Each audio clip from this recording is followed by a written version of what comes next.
Back in January, I made an observation of sunlight shining beneath clouds. And on the globe model, you can see that that makes a lot of sense, right? If the sun is over here, draw that. My drawing skills suck. If the sun is over here near sunset, and you have a person standing over here, the sun is just set for them, but they can still see sunlight shining on the back of the clouds because, and from their vantage point, the sunlight will be moving at an upward angle. And in this observation, I show that. So even though you can't see the sun anymore directly, the clouds being higher up will be able to capture the sunlight still. And as the Earth rotates, it will go from this to this, where the light on the back of the clouds will start off in the back and move up, right? It will move closer and closer to where the sun is being seen from. So, say this light is a sun, and this 55 centimeter ball is the Earth. And this white paper is going to be the clouds. So notice, as the Earth rotates, the light's going to come from the bottom, like I showed in the diagram, right? It's going to come from the bottom first, and then it's going to move up. And then, the other thing that happens is you can see the Earth's shadow. So we can clearly see that first, the light hits the bottom of the clouds, and then as it moves up, and the sun begins to set, the shadow of the Earth hits the back of the clouds. And in the next observation, that's exactly what you're going to see. So here we have the sun over here. And back here are clouds. As we can see, the clouds over here have no sunlight shining beneath them. But somehow, if you look in the distance, you see that the clouds in the distance actually have sunlight illuminating them. There's only one explanation for this: a spherical Earth.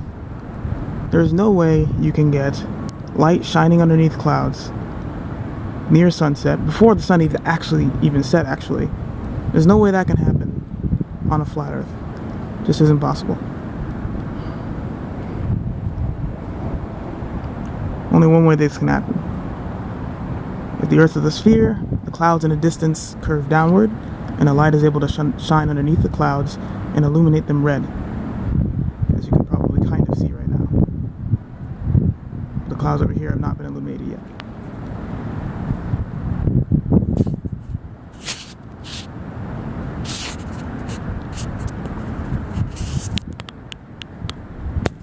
Zoom in a bit.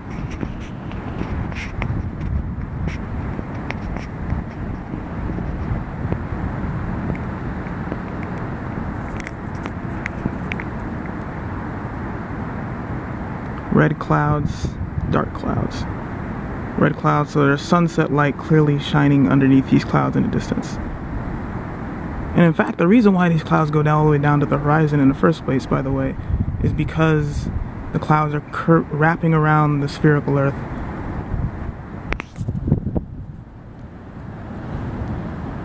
I will show what happens later as the sun is actually setting later.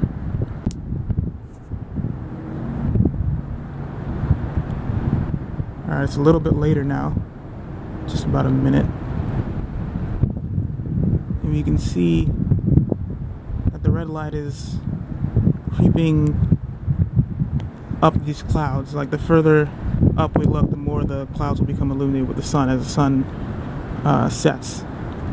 Now eventually the clouds that are actually close to me will actually have light shining below them, because the sun's light will actually be angling up for them. Again, something that can only happen on a spherical Earth. On a flat Earth, the sunlight should always be pointing down, never actually pointing up. This is actually a great shot of it. You can see over here, clearly these are dark clouds. In the distance, clear view of red light.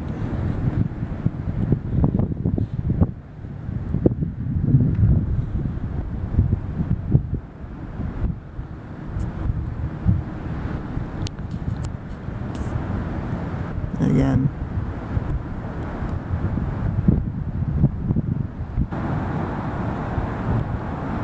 Now another couple minutes has gone by. The sun is set behind those buildings over there, as you can see. But the clouds up here are still seeing it. And in fact, if you look, I can show you some planes in the distance.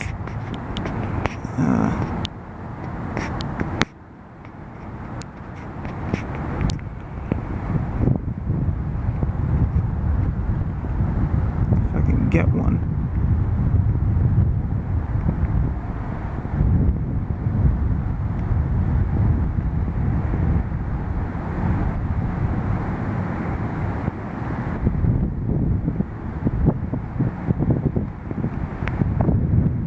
There we go. So there's a plane.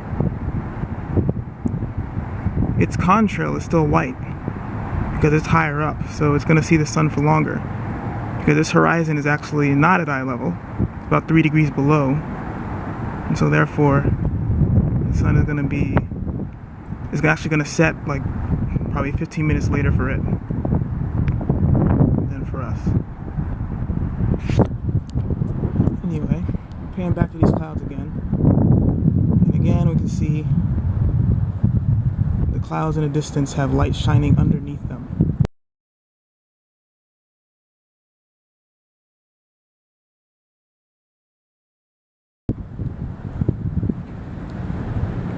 Over here as well. And it starts in the back first. When you actually look to the back, you actually see that you have this reddish light underneath the clouds. Because I'm looking to the east right now, so you actually have a reddish light underneath the clouds, and you actually see a black band down there. That's the shadow of the Earth. The Earth is a sphere, so the shadow of the Earth is actually casting a shadow on those clouds. Basically, for the clouds over there, which are probably, I don't know, 10, 20 miles away, the sun is already set. And as you go up, you see that the sun is just setting for these clouds. And that red line and the black line underneath it is going to move across and move up to over here eventually when the sun sets for these clouds that are higher up in the sky. Which again only works on a spherical Earth.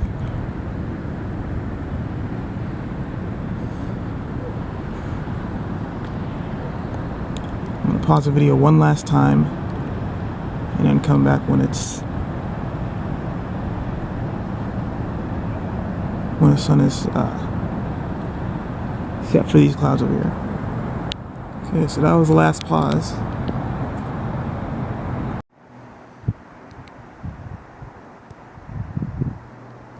You can see in the distance, the sun is just setting for that cloud over there. But it has already set for these clouds. Now all these clouds are in darkness, as the Earth's shadow has reached all of these clouds.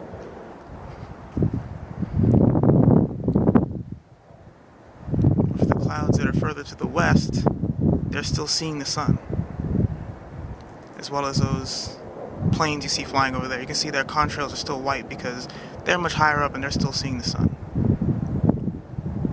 Again, this agrees perfectly with the spherical Earth.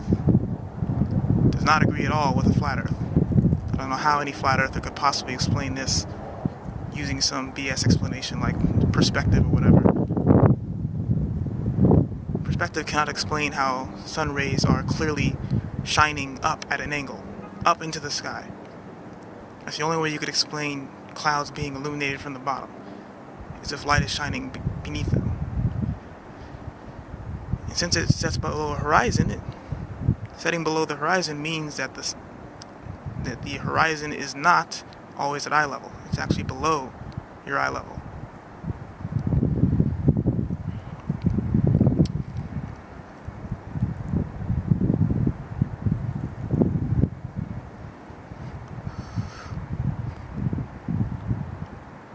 This plane right here is already starting to get a colored contrail.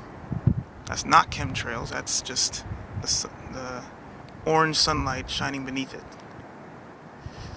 And that's it. Earth is a sphere, not flat.